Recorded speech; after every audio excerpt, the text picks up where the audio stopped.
आज शास्त्री जी के गुजरे हुए लगभग 60 साल होने को हैं। लेकिन सबसे हैरानी की बात यह है कि पिछले 60 सालों में किसी भी सरकार ने यह जानने की कोशिश ही नहीं की कि आखिर शास्त्री जी की मृत्यु हुई कैसे, उनके मौत के पीछे का कारण क्या था। क्या उनकी मौत एक सिंपल हार्ट अटैक से हुई थी या इसके पीछे एक बहुत बड़ा षड्यंत्र था। आखिर उस रात हुआ क्या था? क्या इसमें CIA, KGB और भारत भी मिला हुआ था? क्यों भारत सरकार शास्त्री जी के फाइल्स को पब्लिकली अवेलेबल नहीं करा रही? क्या भारत सरकार इंटेंशनली इस बात को छुपा रही है? और आखिर है कौन लाल बहादुर शास्त्री?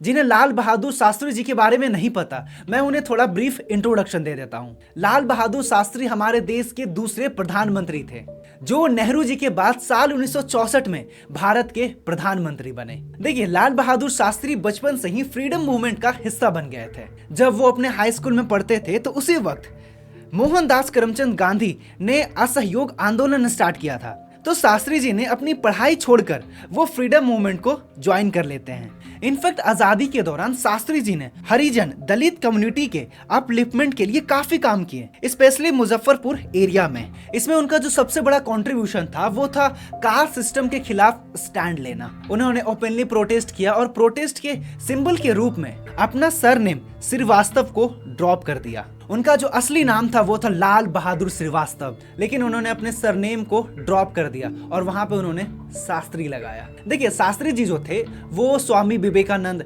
मोहनदास करमचंद गांधी और NA बसंत से काफी ज्यादा प्रभावित थे। आपने एक चीज नोटिस किया कि मैंने गांधी जी का 2 बार नाम लिया, लेकिन मैंने उन्हें महात्मा गांधी नहीं कहा, मैंने उन्हें कहा मोहनदास करमचंद गांधी। मैं उन्हें महात्मा नहीं कहता। वो एक ग्रेट पॉलिटिशियन थे, वो एक ग्रेट फ्रीडम फाइटर थे, उन्होंने देश के लिए काफी काम किया, लेकिन फिर भी मैं उन्हें महात्मा नहीं कहता, क्योंकि वो महात्मा कहने लायक नहीं थे। खैर, मैंने ये काफी कंट्रोवर्शियल बात कही है, लेकिन मैं ये हवा में नहीं कह रहा हूँ। अगर आपको जानना है तो आप इस वीडियो को देख सकते हो।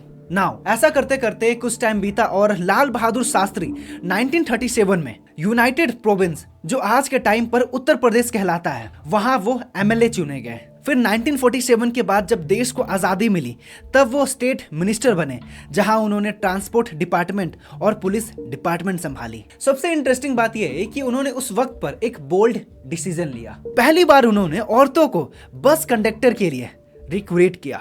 उस जमाने में यह काफी बड़ी बात थी। 1952 से लेकर 1963 तक शास्त्री जी ने नेहरू जी की सरकार में कई सारे पदें संभाली, जैसे में रेलवे। फिर 1961 में उन्हें होम मिनिस्टर बना दिया गया। उनका जो मेन फोकस था वो था एडमिनिस्ट्रेटिव रिफॉर्म करना। उन्होंने संथानम कमेटी बनाई, जहां पे मेन फोकस था कि सरकार में जो करप्शन हो रहा है उस पर नजर रखना। और इसके बाद 1964 में जब नेहरू जी की मृत्यु हुई तो 2 जून 1964 को लाल बहादुर शास्त्री जी भारत के दूसरे प्रधानमंत्री बने। प्रधानमंत्री बनने के बाद उन्होंने कई सारे काम किए, जैसे उन्होंने जय जवान जय किसान का नारा दिया, जिससे किसान और सेना दोनों का मोरल बूस्ट हुआ। उन्होंने हरित क्रांति को भी बढ़ावा दिया, जिससे देश का फूड प्रोडक्शन भी काफी इंप्रूव हुआ। 1965 के इंडिया पाकिस्तान वॉर को भी उन्होंने लीडरशिप किया और बाद में पीस एग्रीमेंट के लिए वो तस्कंद गए। वहीं पर 11 जनवरी 1966 को उनका हार्ट अटैक से मिस्टीरियस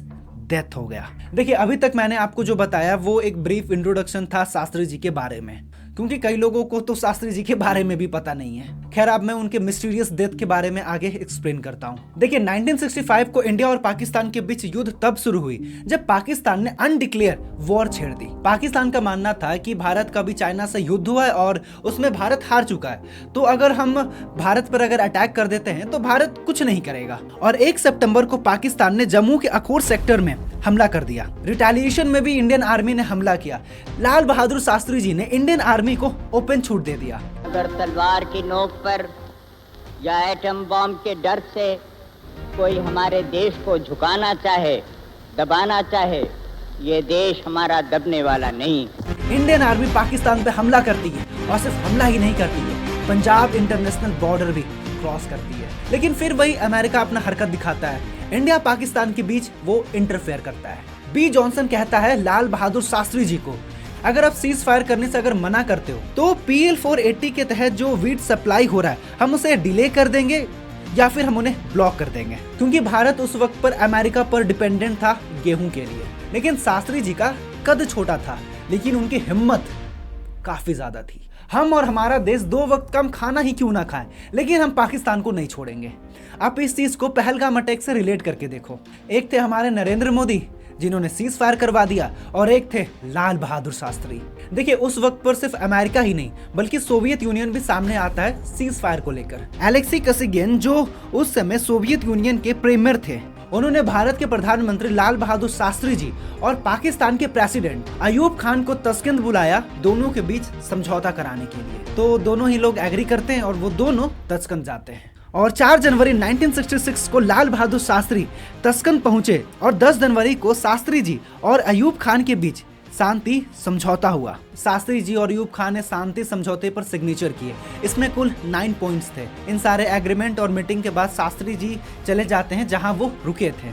वो ढांचा में रुके हुए थे। वो ढांचा में अपने personal physician doctor R N. Chugh, security officer R. Kapoor, prime secretary J N. Saha, उनका पर्सनल असिस्टेंट एम.एम.एन. शर्मा और उनका पर्सनल अटेंडेंट रामनाथ, कुल मिलाकर उनके साथ 5 लोग थे। रात में शास्त्री जी ने कुछ लाइट खाना खाने को कहा रामनाथ को, तो रामनाथ ने पालक करी सर्व किया शास्त्री जी के लिए। लेकिन ये पालक करी उन्होंने नहीं बनाया था, मोहम्मद जान और रसियन कुक ने बनाया था। फिर इसके बाद शास्त्री जी कई लोगों से बात करते हैं, वो अपने फैमिली मेंबर से बात करते हैं, फैमिली मेंबर से बात करते हैं वो अपने कॉल पर। फिर वो अपने पर्सनल सेक्रेटरी से भी बात करते हैं कि अगला क्या प्लान है, उन्हें आगे क्या करना है। जब ये सारा कन्वर्सेशन खत्म हो जाता है तो रामनाथ शास्त्री जी के लिए दूध सर्व करते हैं। दूध पीने के बाद शास्त्री जी रूम में टहलते हैं।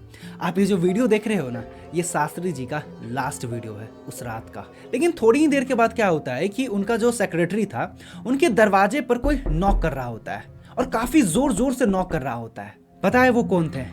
वो थे शास्त्री जी। उन्हें कुछ हेल्थ इशू हुआ था, उन्हें काफी जोर पेन हो रहा था और बार बार शास्त्री जी उस जग की तरफ इशारा कर रहे थे जिससे उन्होंने पानी पिया था। लेकिन सुबह के 1:32 पर डॉक्टर ने उन्हें डेथ डिक्लेयर कर दिया। क्या ये सब नॉर्मल था? वेल, कुछ सवाल उठते हैं। जैसे में पहला सवाल, शास्त्री जी कोई आम व्यक्ति नहीं थे, वो भारत देश के प्रधानमंत्री थे। इनफैक्ट उन्हें पहले भी हार्ट अटैक आ चुका था। तो क्या मैं इसे लापरवाही समझूं कि वहां पे कोई प्रॉपर मेडिकल सुविधा अवेलेबल नहीं थी? जब उन्हें मेडिकल इशू हुआ, जब उन्हें तकलीफ हुई, तो उन्होंने कोई अलार्म नहीं बजाया, उन्होंने कोई कॉल नहीं की। क्यों उन्हें चलकर एक कमरे से दूसरे कमरे तक जाना पड़ा? क्या ये लापरवाही थी या फिर सोची समझी साजिश? अगर उनके कमरे में ही अगर कोई अलार्म सिस्टम होता, कोई बजर होता, तो शायद शास्त्री जी उस बजर को दबाते तो जहां वो रुके हुए थे वहां पे लोगों को पता चल जाता है कि शास्त्री जी को कोई समस्या है और शायद शास्त्री जी को बचाया जा सकता था। और उनका पर्सनल डॉक्टर आर.एन. वो भी शास्त्री जी के साथ तस्कंद गए हुए थे। अंतिम समय में उन्होंने ही मेडिकल हेल्प दी थी। लेकिन 1977 में जब राजा नारायण आयोग का जब गठन हुआ तो डॉक्टर आर.एन. को गवाही देने के लिए दिल्ली बुलाया गया।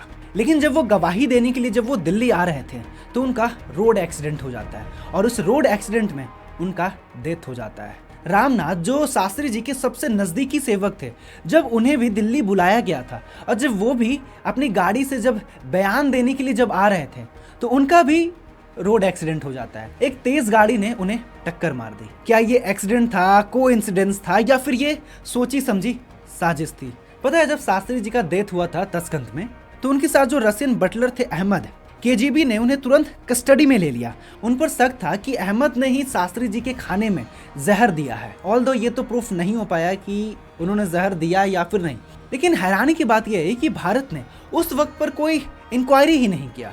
उनका ना तो वहाँ पोस्टमार्टम हुआ और ना ही भारत लाने के बाद जब उनका बॉडी लाया गया था तो उनकी बॉडी पर कुछ निशान थे। बॉडी का रंग नीला पड़ गया था। चेहरे पर सफेद धब्बे थे। उनके शरीर के गले और पीठ पर भी कट के निशान थे। उनके फैमिली ने आरोप लगाया कि शास्त्री जी की मौत हार्ट अटैक से नहीं हुई बल्कि उन्हें जहर दिया गया है। पता है, कुछ लोगों ने आरटीआई डालकर ये जानने की कोशिश की कि हमें फाइल्स देखने हैं, उनके रिपोर्ट्स देखने हैं, लेकिन ना तो पीएमओ ने और ना ही विदेश मंत्रालय ने इसका जवाब दिया। पीएमओ का कहना है कि अगर इस रिपोर्ट को अगर दिखाया गया तो भारत के रिश्ते दूसरे देशों से खराब हो सकते हैं, संबंध बिगड़ सकता है। मतलब साफ है कि उनका डेथ नॉर्मल डेथ नहीं था, इसमें अमेरिका, रसिया और भारत का इन्वॉल्वमेंट रहा। जाहिर सी बात है कि अगर उनके डेथ के पीछे अगर कोई षड्यंत्र नहीं है तो आप उनकी रिपोर्ट्स को पब्लिक करो ना, क्या प्रॉब्लम है। वेल, यहाँ पे सोचने वाली बात यह है कि शास्त्री जी के डेथ से सबसे ज़्यादा फायदा किसे हुआ। खैर, आप अपनी राय मुझे कमेंट में लिख सकते हो और आशा करता हूँ कि वीडियो आपको इन्फॉर्मेटिव लगी हो। तो मिलते हैं अगले वीडियो में एक नए टॉपिक के साथ, और वीडियो देखने के लिए आपका दिल से शुक्रिया।